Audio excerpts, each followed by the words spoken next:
Assalamualaikum warahmatullahi wabarakatuh. Perkenalkan, nama saya Poppy Wulansari. Pada video kali ini saya akan menjelaskan terkait dengan akad istisna dan penerapannya itu bagaimana. Seperti itu. Nah, mungkin langsung saja di pendahuluan. Akad istisna itu merupakan produk keuangan lembaga syariah, sehingga jual beli ini dapat dilakukan di lembaga keuangan syariah. Semua lembaga keuangan syariah memperlakukan produk ini sebagai jasa nasabah. Selain itu, memberikan keuntungan kepada produsen, juga memberikan keuntungan kepada konsumen atau pemesan, atau sehingga lembaga keuangan syariah ini menjadi pihak intermediasi dalam hal ini. Dalam perkembangannya, ternyata akad istisna lebih banyak mungkin digunakan di lembaga keuangan syariah daripada salam. Hal ini disebabkan karena barang yang dipesan oleh nasabah atau konsumen lebih banyak barang yang belum jadi dan perlu dibuatkan terlebih dahulu, lalu dibandingkan dengan barang yang sudah jadi. Nah, kemudian deskripsi masalah yang akan kita bahas, yang pertama pendahuluan, yang kedua pengertian istisna, karakteristik akad istisna, jenis akad istisna, dasar, dalil, fatwa DSN, skema dan juga penerapan akad istisna.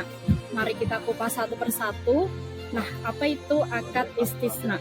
Akad istisna itu secara etimologi minta dibuatkan, sedangkan menurut terminologi suatu kontrak jual beli antara penjual dan pembeli, di mana pembeli memesan barang dengan kriteria yang jelas dan harganya dapat diserahkan secara bertahap atau dapat dilunasi. Lalu karakteristik akad istisna, yang pertama memerlukan proses pembuatan, yang kedua sesuai dengan spesifikasi pemesanan atau custom, bukan produk massal yang ada di pasaran. Kemudian yang ketiga, karakteristiknya secara umum dapat meliputi jenis, spesifikasi teknis, kualitas, dan juga kuantitasnya.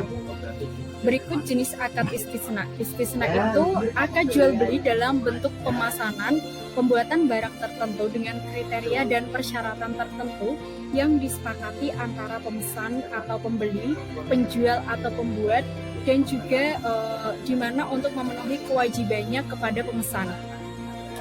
Syaratnya akad istisna itu yang pertama tidak tergantung pada istisna kedua. Selain itu, penjual tidak boleh mengakui adanya keuntungan selama konstruksi.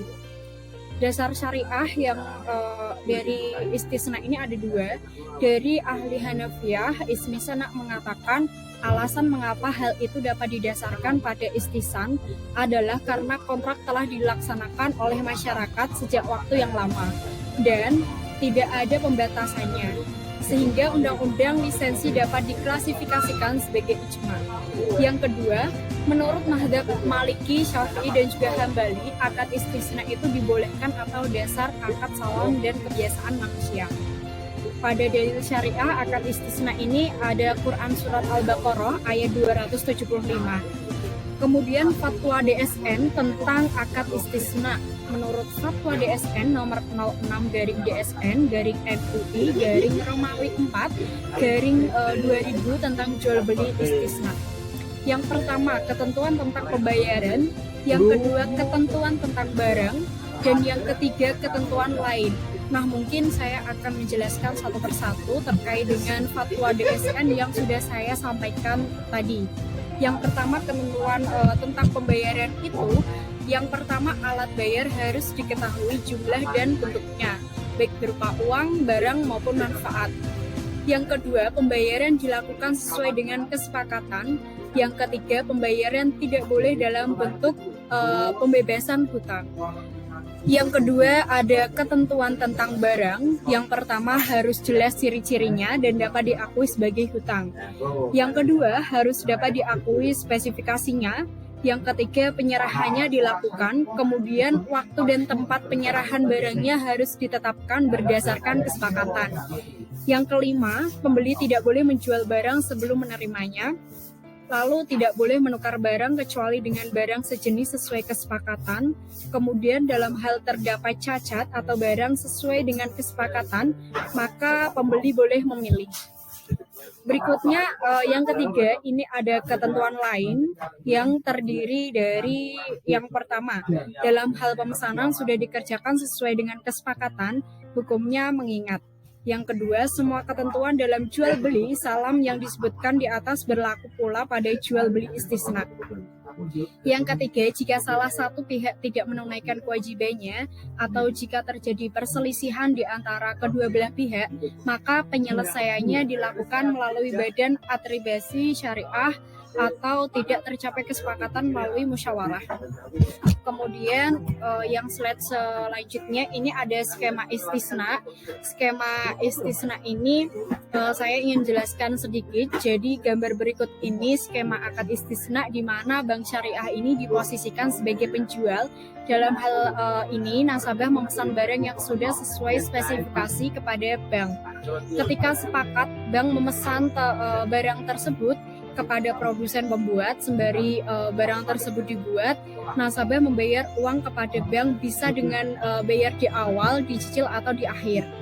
Ketika barang tersebut jadi, maka barang dikirimkan melalui kepada pemesan, di mana pada dasarnya akad istisna adalah kegiatan memesan produk kepada produsen produk tersebut. Banyak sekali transaksi yang menggunakan akad istisna. Kemudian penerapan akad istisna pada bank syariah, ini saya akan jelaskan sedikit juga. Penerapan akad istisna pada bank syariah ini, konsumen melakukan pembayaran dicicil pembiayaan objek istisnanya atas pemesanan barang sejak ditandatangani atau dengan cara pembayaran lain yang disepakati. Sementara itu, penetapan harga atas objek istisna wajib ditetapkan berdasarkan kesepakatan antara perusahaan, pembiayaan, dan konsumen sebagai pembeli atau pemesan di awal perjanjian dan tidak boleh berubah-ubah. Nah, lebih detailnya, nasabah mengajukan pembiayaan BI al-istisna kepada bank sehingga terjadilah akad perjanjian pembiayaan BI al-istisna antara nasabah dengan pihak bank. Kemudian pihak bank mencairkan dana kepada kontraktor untuk mempersiapkan kebutuhan nasabah. Sementara tiap bulan pihak pemasok atau kontraktor harus menyerahkan dokumen presentase atau progres penyelesaian barang kepada bank. Setelah pihak pemasok atau kontraktor menyelesaikan barang pesanan, maka pihak pemasok atau kontraktor menyerahkannya langsung kepada nasabah. Nah, mungkin penjelasan terkait dengan penerapan istisna dari saya cukup. Apabila nanti ada pertanyaan, silahkan teman-teman bisa menulis pertanyaannya di kolom komentar. Dan terima kasih atas waktunya untuk mendengarkan penjelasan sedikit terkait dengan istisna yang sudah saya sampaikan.